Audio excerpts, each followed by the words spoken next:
Hey, I'm Ava. I run my own business making designer furniture. It's been a wild ride getting here by 33, but I wouldn't have it any other way. My life was mostly about work, though deep down, I hoped for more, like a family of my own. It was during one of my rare vacations down in Santa Cruz that everything changed. I was on the beach, trying to learn surfing, mostly failing and falling flat on my face into the waves. That's when Jake showed up with his surfboard under his arm, looking like he owned the place. "Need some help there?" he called out, jogging over. His voice was playful, a slight tease hanging in the air between us. I brushed the sand off my face, trying to look a bit less like a drowned rat. "Do I look like I need help?" He laughed, a deep, hearty sound that made me smile, despite my embarrassment. "Well, you ain't exactly riding the waves like a pro." I shrugged and gave him a challenging look. "Maybe I'm just enjoying my unique style of surfing. Ever thought of that?" "Unique's one word for it," he grinned, extending a hand to help me up. "Name's Jake. I teach surfing around here. How about I give you a few pointers? No charge." I figured why not? It wasn't like I had anything better to do, and the guy seemed genuine enough. So, I took him up on his offer. Turned out, Jake was a natural teacher. He was patient, explaining things clearly without making me feel like an idiot. "Balance is key," he instructed as he guided me on the board. "You gotta feel the wave, be part of it, not fight it." Easier said than done, but with Jake's guidance, I actually managed to stand and ride my first wave. I couldn't believe it. I laughed so hard I nearly fell off again. "That's it. You're a natural," Jake cheered, clapping his hands. I paddled back, flushed with excitement. "Thanks, Jake. I guess you're a pretty good teacher." That night, we talked like old friends. Turns out, Jake moved around a lot as a kid, never really settling anywhere until he hit the surf towns. He loved the ocean, said it was the only place he felt at home. "And what about you, Ava? What's your story?" I told him about my business, how I'd started from scratch, working day and night to make it something real. He listened, really listened. And that's how it started, really. A simple meeting on the beach that turned into dinner, and a conversation that felt like it could go on forever. I didn't know then that I'd fall for him, hard and fast. But that comes later. For now, it was just two people, laughing over fish tacos, the ocean whispering in the background. I smiled. Maybe I've just found that someone. Life after meeting Jake took a fast track, like a runaway train I had no interest in stopping. Our courtship was a whirlwind, filled with laughter, beach days, and long, heartfelt conversations under the stars. It didn't take long before he popped the question. We were at our favorite spot on the beach, the same place where we first met. "Hey Ava," Jake started, his voice unusually shaky. "You and me, we're kinda great together, huh?" I laughed, a little nervous, sensing something big was coming. "Kinda great? That's the understatement of the year." He took a deep breath and went down on one knee, right there in the sand. "Marry me, Ava. Let's not just be kinda great. Let's be amazing, together, forever." My heart skipped about a dozen beats. "Yes," I blurted out, more tears in my eyes than I'd care to admit. "Yes, I'll marry you, Jake." The wedding was everything I could have hoped for.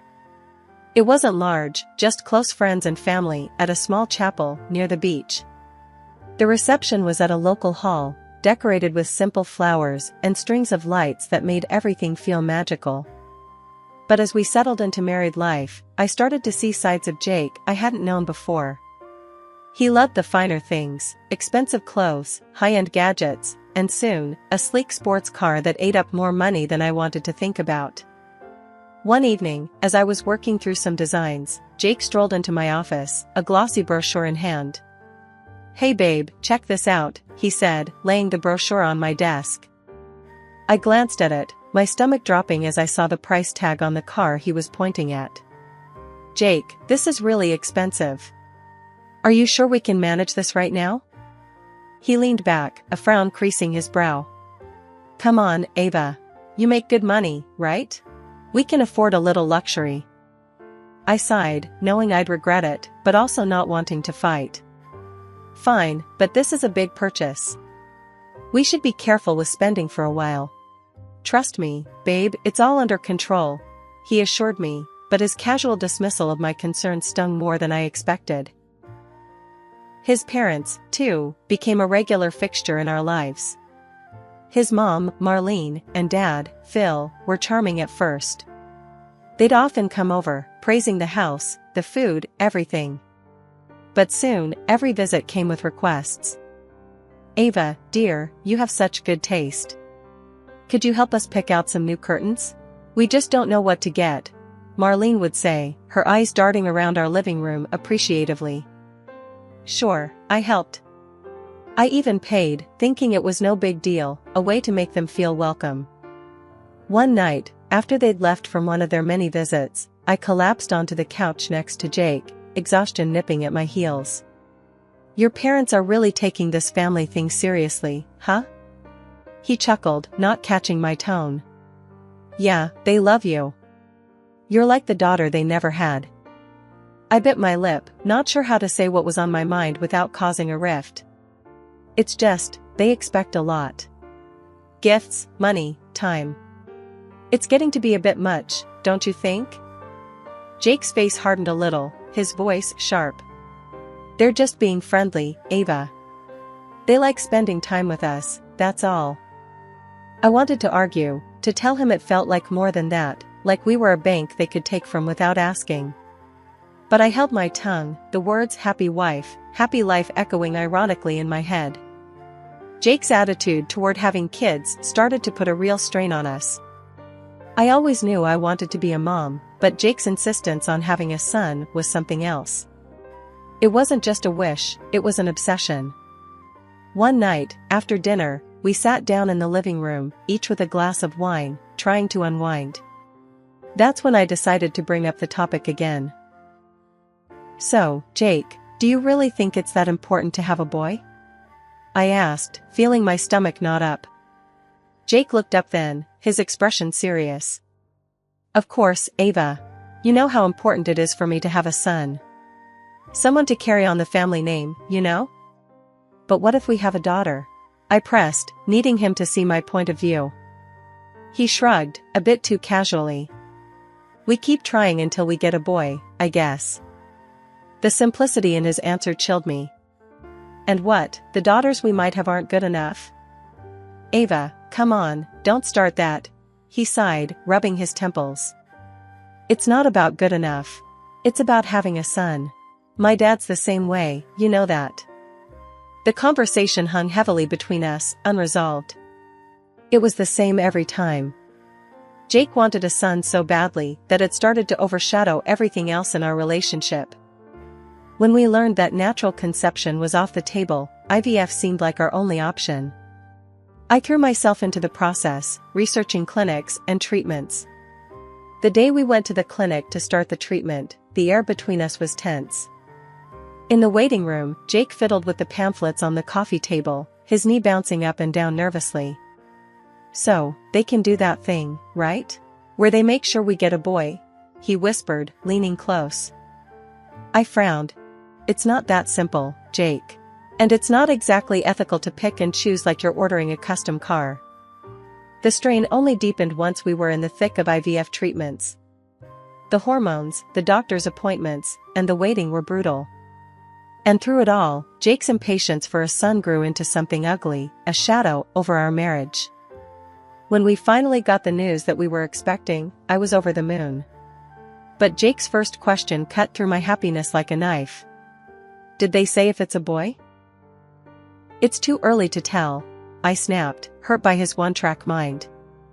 And when the ultrasound revealed we were having twin girls, I saw the disappointment on his face. He tried to mask it, but it was too late, I'd seen it. That night, as we lay in bed facing away from each other, the distance between us felt wider than ever. When I gave birth to twin girls, Emma and Ellie, I was over the moon, but Jake, he couldn't hide his disappointment. He wanted a son so badly it clouded everything else. One evening, while the girls were cooing in their crib, Jake came into the nursery. The look on his face was serious, like he was about to say something important. "Ava, we need to try again for a son," he said bluntly, no preamble. I was taken aback. "Jake, look at what we've got. They're perfect. Why isn't this enough?" He paced a little, before stopping and turning to face me. "It's not about them not being enough. It's about continuing the family name, Ava. You know this." I sighed, feeling the weight of his expectations pressing down on me. "We'll see," I replied, not committing but not dismissing him either. It was the easiest way to end the conversation without another argument. Not long after, life decided to test me again. Phil, Jake's dad, got seriously ill. One evening, Marlene, his mom, came over, wringing her hands with worry. "Ava, the surgery Phil needs, it's urgent, and his insurance won't cover all of it. We need $50,000. The amount made me choke a little. "That's a lot, Marlene." "I know, dear, but we're desperate. We wouldn't ask if there was any other way." I thought about it, the businesswoman in me kicking in. "I can lend you the money, but I'll need you to sign a receipt. It's just a safety measure." Marlene bristled a bit at that. "Really, Ava, a receipt? We're family." I stood firm. "It's nothing personal, Marlene. It's just how I handle things professionally. It's a lot of money." Reluctantly, she agreed, and the receipt was signed. Jake didn't take it well when he found out. "You made my mom sign a receipt? What's wrong with you, Ava?" "It's how I protect our future, Jake. And it's for our girls," I shot back, frustrated at having to justify myself.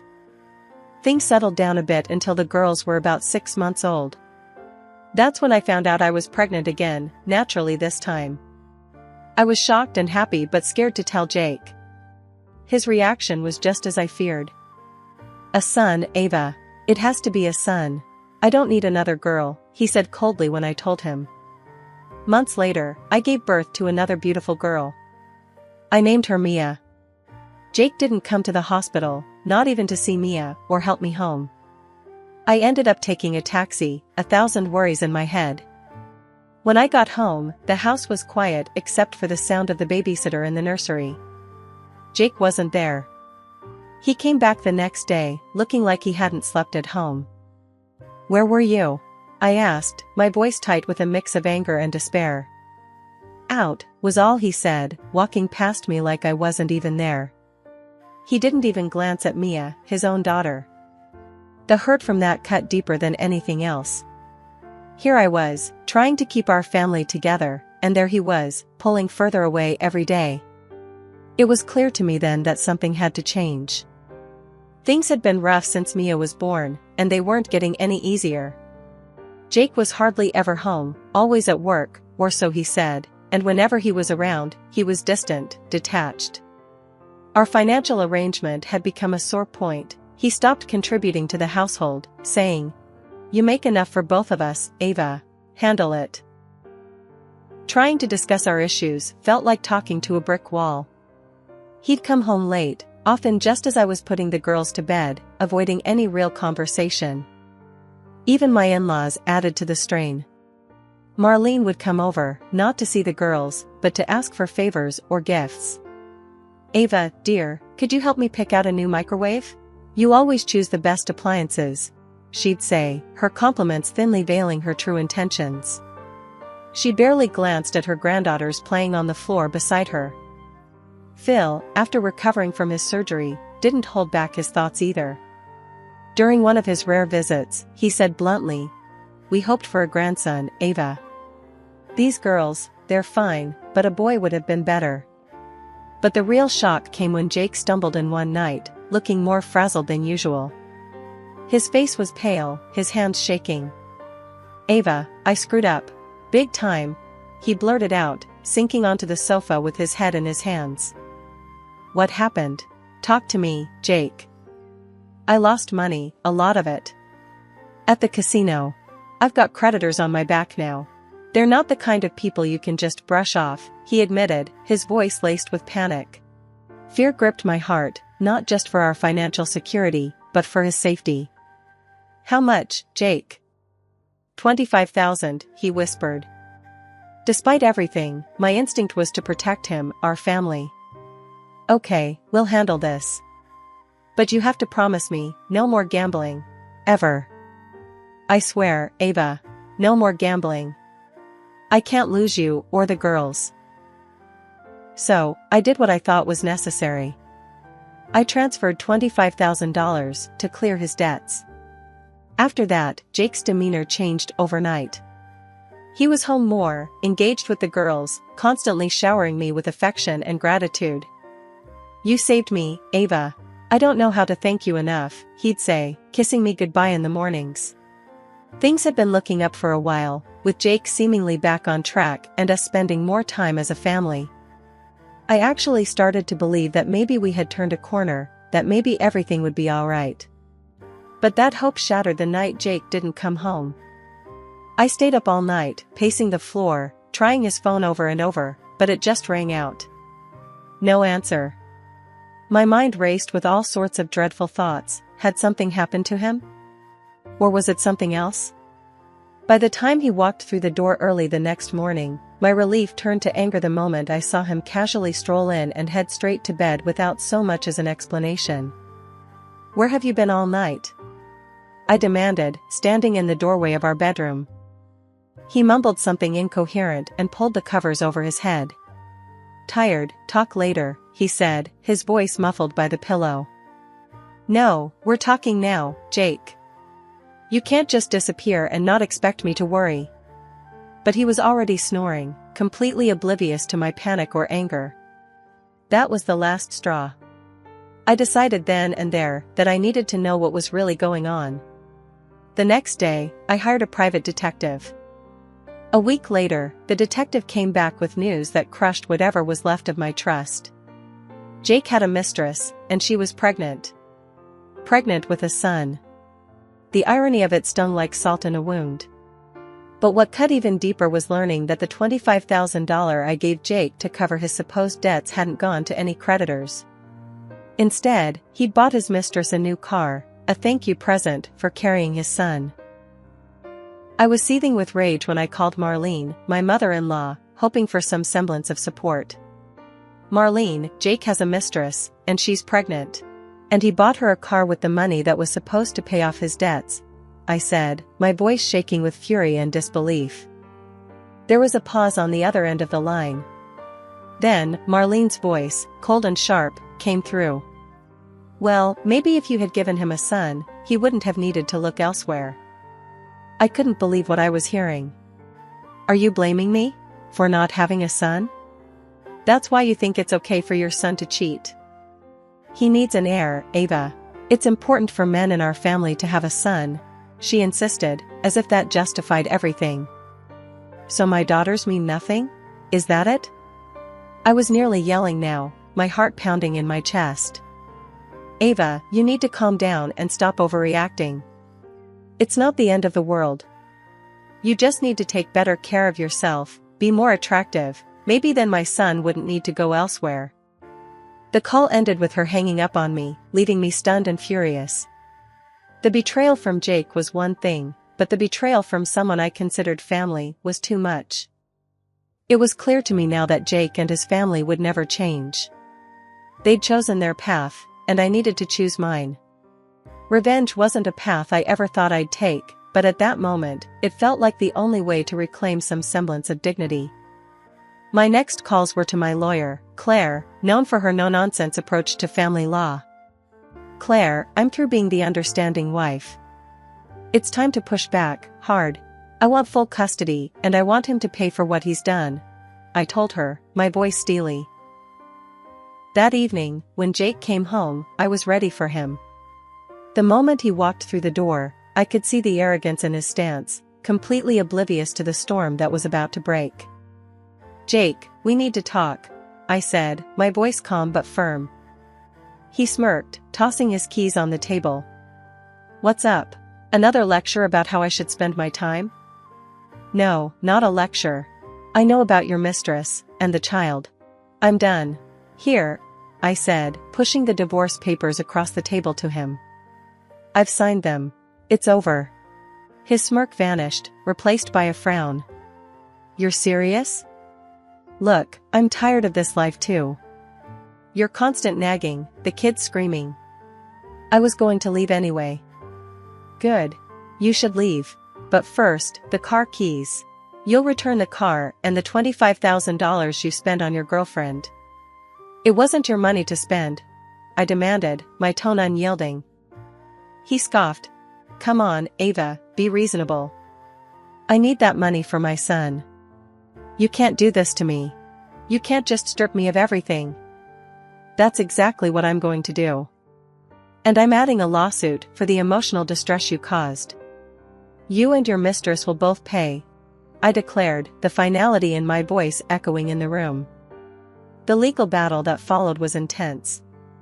Jake tried to argue that he had no money, that I was being unreasonable and cruel.